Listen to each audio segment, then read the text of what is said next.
Caríssimo Diácono Pedro, caríssimos irmãos, caríssimas irmãs, iniciamos com esperança a nossa caminhada quaresmal, já preparados por nossos primeiros exercícios quaresmais a partir da quarta-feira de cinzas. Agora nós, a partir deste domingo, caminhamos estação por estação, passo a passo, com Jesus até Jerusalém. Toda grande festa é precedida por uma grande preparação.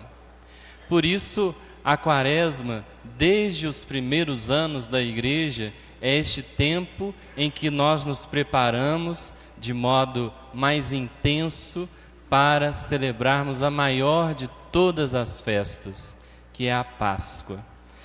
E ao longo desse caminho nós somos convidados, iluminados pela Palavra de Deus, inspirados pelas nossas ações concretas, pelos nossos gestos concretos, nós vamos procurando perceber quão próximos e quão distantes estamos de Jesus. Páscoa é passagem, Cristo passa por nós, mas também nós passamos por Ele.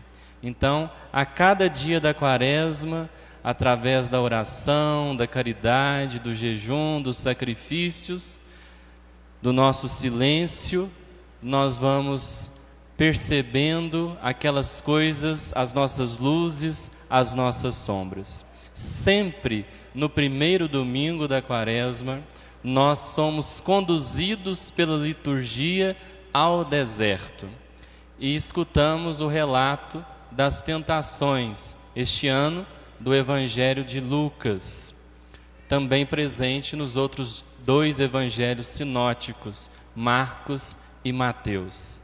Jesus, após ser batizado por João, aqui é muito interessante essa expressão que o evangelista usa, Jesus é conduzido ao deserto pelo Espírito. É o Espírito Santo quem leva Jesus ao deserto e que permanece com Jesus no deserto. E aqui nós chegamos numa palavra que é muito importante para o tempo da Quaresma: deserto. O deserto nos lembra a jornada do povo de Deus. Deserto nos lembra solidão. Deserto nos lembra silêncio. Nos lembra também, de algum modo, imensidão. E lá no deserto, que também pode simbolizar o nosso mundo, a nossa vida, com a aridez de cada dia, nós estamos sempre sozinhos, ainda que estejamos acompanhados. No final das contas, sozinhos nós somos chamados a fazer as nossas escolhas. Sozinhos também vamos enfrentar o peso da consequência ou das consequências das escolhas que fazemos. Estamos sempre diante de dilemas, de encruzilhadas, e no deserto nós vamos caminhando. Diz o autor sagrado que Jesus passou 40 dias no deserto. Também o povo de Deus peregrina durante 40 anos pelo deserto. 40 na Bíblia é um número que significa, que simboliza a jornada de uma vida inteira. Então, durante toda a vida, Jesus foi tentado. Durante toda a vida também nós somos tentados. Estão diante de nós vários caminhos. O caminho que é o próprio Cristo, mas o tentador nos apresenta alguns atalhos. Lembra um grande amigo, Padre Michael Malacarne, dizendo, eu achei muito bonita essa expressão dele, dos atalhos. E fiquei pensando nesses atalhos que muitas vezes nós optamos. Só que tem um ditado que diz que se atalho fosse bom, não existiria estrada. Às vezes a gente pensa que pegando um atalho nós vamos chegar mais rápido, mas às vezes não. Ou às vezes até nós chegamos rápido, mas seria melhor que a gente passasse pela estrada principal, ainda que ela seja mais difícil, ainda que ela seja mais complexa.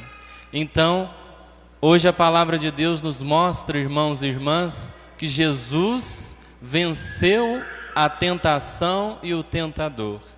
E é Ele quem nos inspira, quem nos ajuda também diariamente a vencermos a tentação. Aliás, é isso que nós pedimos na oração que Ele nos ensinou. Ao nos dirigirmos ao Pai, nós falamos: não nos deixeis cair em tentação, mas livrai-nos do mal. E é interessante perceber que Jesus é tentado em 3 dimensões. 3 são os atalhos que o diabo apresenta para Jesus e para nós. E nos pega naquilo que é mais essencial, naquilo que é mais existencial: o ser, o poder e o possuir. E muitas vezes nós podemos ser seduzidos pelos venenos das paixões da vida.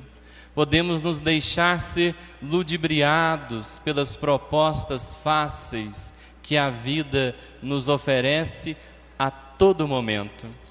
Mas Jesus nos mostra que se nós quisermos vencer a tentação, nós não podemos nunca dialogar com o diabo. Papa Francisco destaca isso. Jesus não conversa com o diabo. Ele responde sempre fundamentado na Sagrada Escritura. Mas nós vamos ver também que conhecer a Sagrada Escritura também só não basta, porque o diabo também conhece a Bíblia. E ele tenta Jesus, inclusive com passagens da Escritura. E ele começa falando assim: se és filho de Deus. Muitas vezes também nós, lembra-nos o Papa Francisco, também nós podemos ser seduzidos por essa voz da tentação que nos diz: se és filho de Deus, aproveita dos privilégios que você tem. Se és filho de Deus, se você está em determinado cargo, em determinada situação, aproveita desses privilégios que a vida te oferece. Não se preocupe com as outras pessoas. Não se preocupe com aquilo que a palavra de Deus diz. Faça.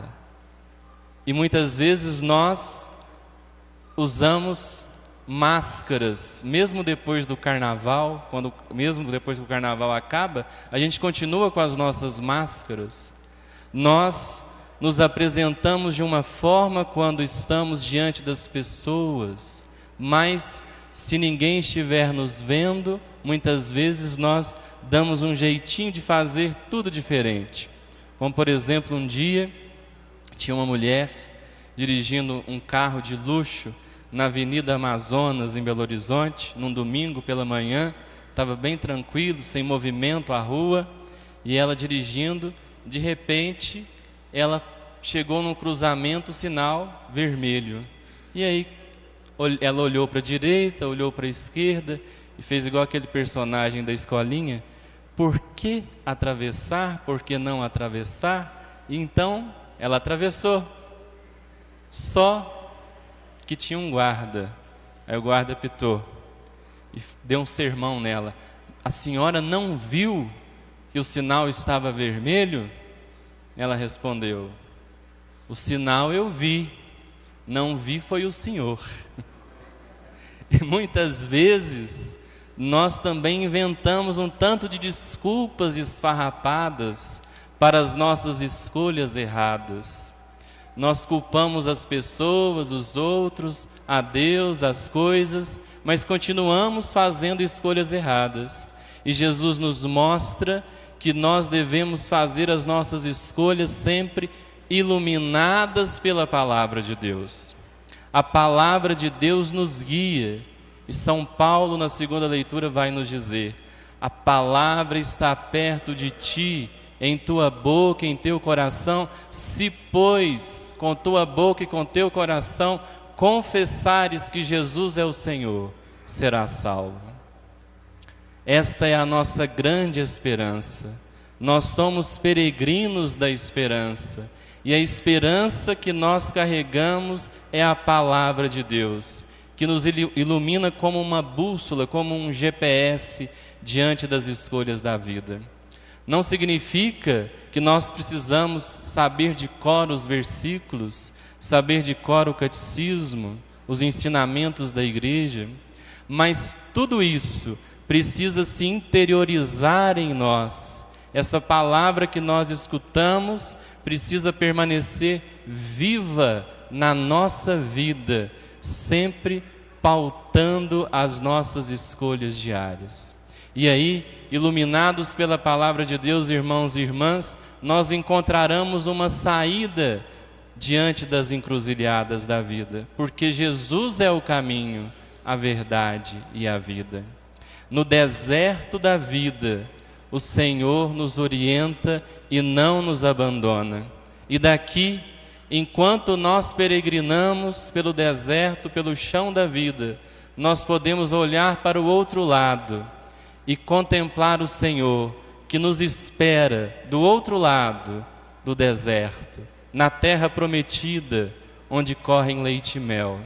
É para lá que nós peregrinamos esperançosos para a nossa Canaã, para estarmos com o Senhor.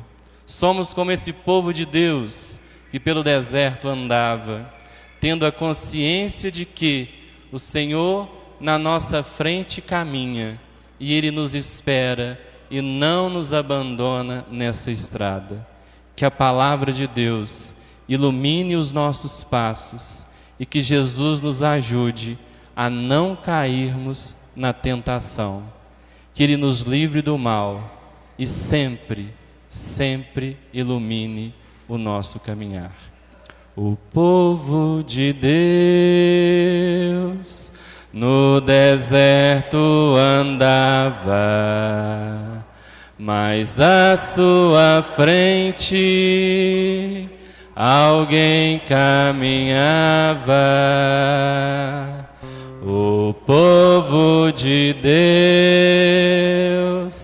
era rico de nada, só tinha esperança e o pó da estrada. Também sou teu povo, também sou teu povo, Senhor, e estou nessa estrada.